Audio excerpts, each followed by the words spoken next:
Thank you very much, and thanks, Brendan, for inviting me. Look, I'm a psychologist and I work with young people every day, and the first thing I want to say is that 70% of young people are magnificent, happy, healthy and well, and we often forget that. When we look at what makes a violent young person or a violent adult, there are so many books, so many articles, so much research, can't possibly fit it into 6 minutes, but I'm going to try. This is what the science says. Forget about opinion, forget about anything else. The science says there are 5 factors that make a young person violent. 1, the individual themselves and the factors around them. 2, the peer group that they hang out with. 3, the family that they come from. 4, the school that they go to. And 5, the community that they grow up in. Now, if I wanted to design a set of factors, individual factors, that would create violence, the first thing I would do is I would abuse the child. I would basically use a lot of physical violence. I would expose them very early to violent first-person shooter games. A study has just been conducted in the United States looking at 350,000 young people, concluding very clearly if you put a little brain in front of violent first-person shooter games, they will be less empathic, they will be less pro-social, and they will, without doubt, be more aggressive. So that's one key factor which this society has to face up to.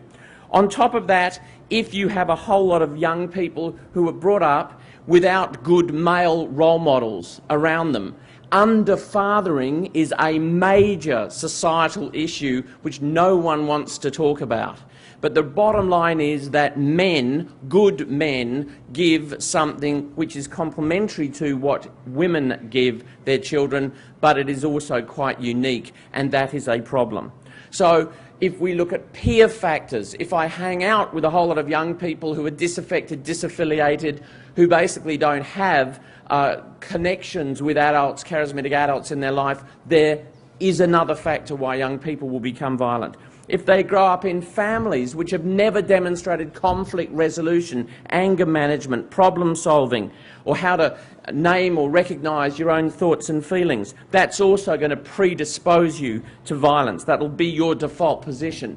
And from a school perspective, if you are one of the young people who go to school today, 70% of young people say on survey, I don't feel safe at school. When, oh when, are we going to take the issue of bullying in schools seriously? Do you know you can go to schools right around Australia and you can look at 4 factors. Ask the school whether or not the policy was put together with the students or whether it was imposed upon them by a group of teachers. Overwhelmingly, the students are not involved in that policy. Secondly, was the policy backed up by curriculum? How many kids get taught about this stuff at school? Increasingly fewer and fewer. Thirdly, to what extent were the teachers given any training in teacher training college? It is a fact that they do not get proper tuition around bullying and harassment in teacher training, and that must be dealt with. And lastly, to what extent do schools involve parents in preparing policies? They don't. And the final factor, the community. Are we seriously able to talk about knife crime without talking about alcohol?